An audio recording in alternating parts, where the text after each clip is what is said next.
Salut à tous, j'espère que vous allez bien. Et aujourd'hui, on va parler de l'intégrale d'or. C'est la belle intégrale que vous voyez là, en haut à gauche, qui est l'intégrale de 1 divisé par 1 plus x à la puissance phi, le tout à la puissance phi, entre 0 et plus l'infini. Où phi est le nombre d'or. Donc on va d'abord rappeler ce qu'est le nombre d'or rapidement. Le nombre d'or est la solution positive de cette équation du second degré. Et pour peu que ça serve de rappel, on va la retrouver ensemble. Donc quand on a une équation du second degré, il y a une méthode qu'on appelle la méthode du discriminant du delta, qui consiste à calculer la quantité suivante, delta égale à b carré moins 4ac, où a est le coefficient qui multiplie la quantité au carré, donc là c'est 1, où b est la quantité qui multiplie x, donc c'est moins 1, et où c est la constante, donc moins 1. On trouve ici du coup moins 1, le tout au carré, moins 4 fois 1 fois moins 1. Ce qui nous donne 5. 3 cas maintenant s'offrent à nous, hein, et là je ne peux pas faire tout le rappel de cours, mais brièvement quand delta est positif, on a 2 racines, quand delta égale à 0, une racine, et quand delta est négatif, lorsqu'on travaille avec des réels, on dit qu'il n'y a pas de racine. Lorsqu'on étend le champ de R à C, l'ensemble des nombres complexes, on aura 2 racines conjuguées, et c'est ce que découvrent les élèves arrivés en terminale lorsqu'ils ont fait le choix maths experte. Donc ici delta positif, 2 racines, donc on va noter R1 qui est donné par la formule suivante, moins B moins racine de delta sur 2A, et on a R2 qui est donné par moins B plus racine de delta cette fois-ci sur 2A. On calcule, moins B c'est quoi? C'est moins 1, donc ça fait 1, moins racine de 5 sur 2, et B c'est donc 1 plus racine de 5 sur 2. Et on rappelle, on a dit quoi? Phi est la solution positive de cette équation du second degré. Donc phi est égal à 1 plus racine de 5 sur 2. Et bien entendu, on fait référence au phi qu'on voit apparaître dans l'intégrale. Maintenant, on a besoin d'une petite égalité. On sait que lorsqu'on remplace phi dans l'équation du second degré, on trouve 0. Donc on va l'injecter, et on va avoir une petite propriété qu'on va garder de côté et qui va nous servir pour trouver la valeur de cette intégrale. Ce qui nous donne du coup phi au carré, moins phi, moins 1, égale à 0. Ce qui est équivalent à écrire que phi au carré moins phi égale à 1.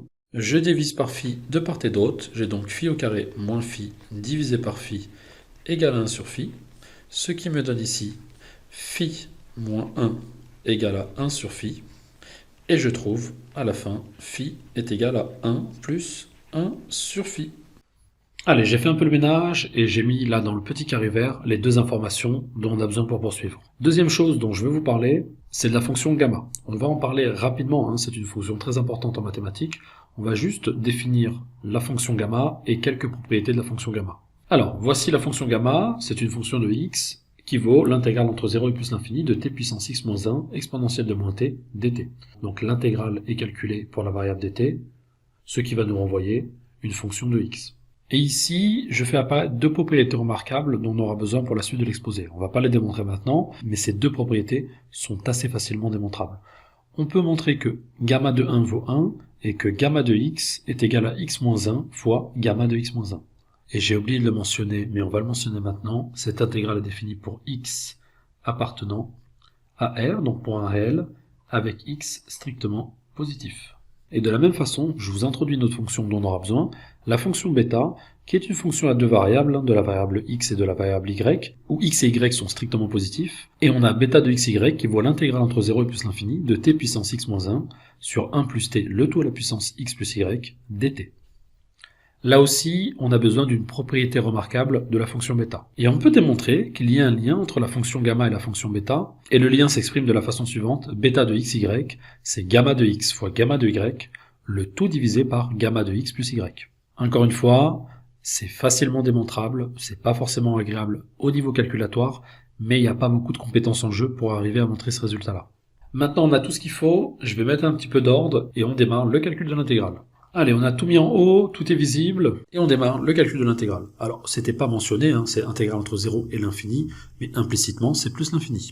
Donc on a intégrale entre 0 et plus l'infini de 1 sur 1 plus x à la puissance phi, le tout à la puissance phi d de x. On l'a réécrit de la façon suivante, intégrale entre 0 et plus l'infini de 1 sur 1 plus x à la puissance phi, le tout à la puissance phi d de x, hein, parce que 1 à la puissance phi, ça fait 1. Et on va faire un petit changement de variable, en posant u égale à x à la puissance phi. Alors, d'abord, regardons ce que les bornes de l'intégrale vont donner.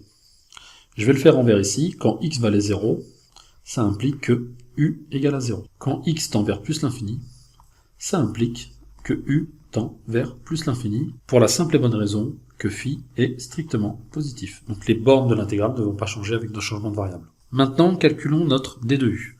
d de u est égal à d de x puissance phi, ce qui donne ici phi fois d de x fois x à la puissance phi moins 1.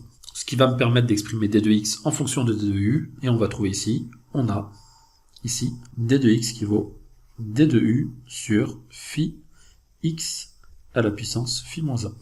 On va réécrire un petit peu l'intégrale, et l'intégrale va devenir, on a dit que les bornes ne changeaient pas, donc on a intégrale entre 0 et plus l'infini, de 1 divisé par 1 plus, au lieu d'écrire x à la puissance phi, on va écrire u, du coup, puisque u est égal à x à la puissance phi, le tout à la puissance phi, et au lieu d'écrire d de x, on va écrire d de u fois 1 sur phi x à la puissance phi moins 1. Et là, on n'est pas content, parce qu'on veut une intégrale en fonction de u, et il nous reste toujours cette variable x. On a u qui vaut x à la puissance phi. Ça, c'est notre changement de variable. Ce qui est équivalent à écrire que u fois x moins 1 est égal à x puissance phi fois x moins 1. Ici, en violet, pour pas aller trop vite, si je passe à la puissance 1 sur phi de deux côtés, je trouve quoi? U à la puissance 1 sur phi est égal à x à la puissance phi, le tout à la puissance 1 sur phi, ce qui nous donne x. Et ça, je vais l'injecter à la place du x qu'il y a ici. Ok? J'ai donc équivalent à u fois à la puissance moins 1, et à la place de x, je vais écrire u sur 1 à la puissance phi, et à droite, je vais joindre les x, et je vais avoir x à la puissance phi moins 1. Ce qui nous donne u à la puissance 1 moins 1 sur phi est égal à x à la puissance phi moins 1. Donc là, c'est juste des règles de puissance, je vous fais confiance pour le trouver. Et du coup, qu'est-ce qu'on a fait? On a réussi à exprimer ce x qui nous restait, qui nous embêtait, en fonction de u simplement. On va donc pouvoir écrire notre intégrale. Je vais faire un petit peu de place à droite, ici, hop là, et je peux réécrire mon intégrale de la façon suivante, intégrale entre 0 et plus l'infini, de 1 sur 1 plus u, le tout à la puissance phi, 1 sur phi, à la place de x à la puissance phi moins 1 en bas, je vais écrire u à la puissance 1 moins 1 sur phi, d de u. Voici l'intégrale qu'on obtient à l'aide du changement de variable u égale à x puissance phi. Et maintenant, on va mettre un petit peu d'ordre dans notre intégrale.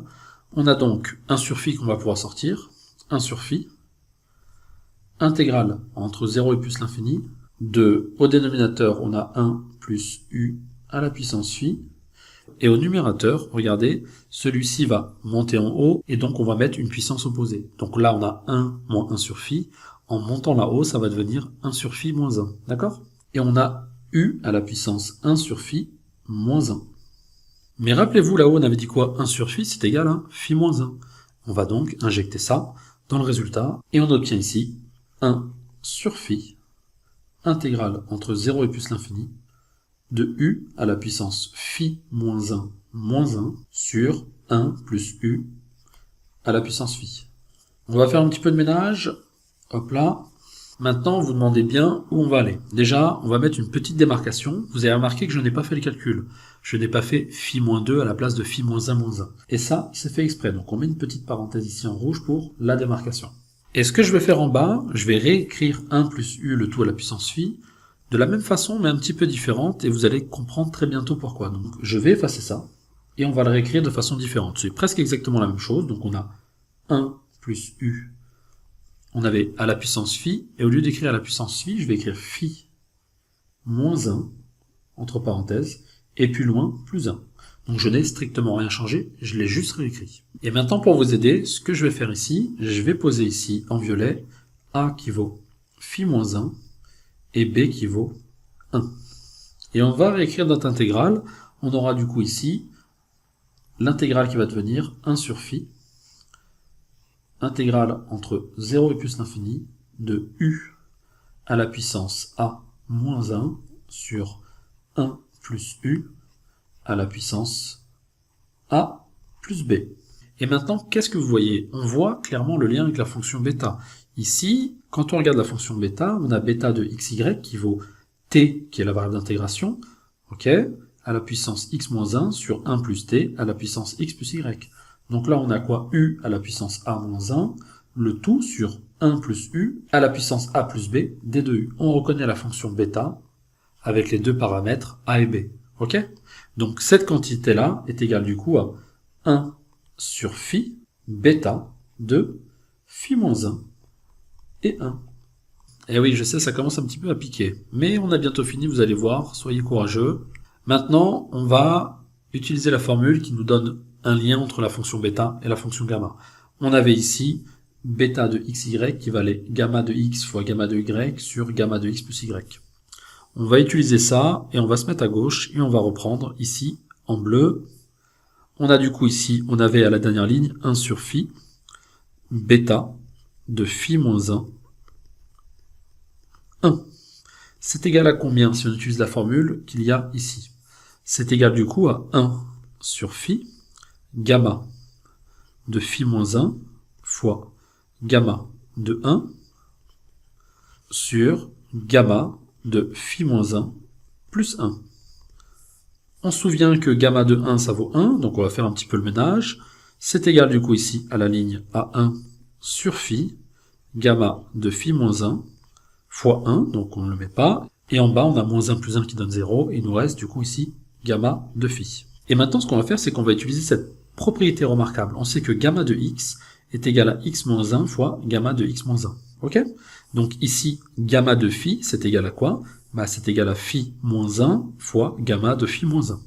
On a donc ici égal à 1 sur phi, gamma de phi moins 1. Et on va utiliser la formule, je vais mettre une autre couleur pour que vous voyez clair. Et le gamma de phi qu'il y a en bas devient phi moins 1 fois gamma de phi moins 1. On a de belles simplifications devant nous, qui vont être celles-ci. Ça va disparaître avec ça. Et il nous reste du coup, in fine à la fin, 1 sur phi facteur de phi moins 1. Mais phi moins 1, c'est égal à quoi? À 1 sur phi, non? Donc on va réinjecter ce résultat aussi, et on a du coup 1 sur phi fois 1 sur phi au dénominateur. Et ce qui donne ici, lorsqu'on simplifie les phi, 1. Et on vient de trouver la valeur de cette intégrale. L'intégrale d'or vaut la valeur 1. Allez, j'espère que cet exposé vous aura plu. C'est pas évident, ça vous a fait découvrir deux fonctions très importantes en mathématiques, quelques manipulations, un peu de changement de variables. Donc là, on a vraiment la complète pour un élève de première, voire deuxième année sur les manipulations autour de cet objet qui est complètement incontournable. Je vous dis à bientôt, d'ici là portez-vous bien, à plus, bye bye.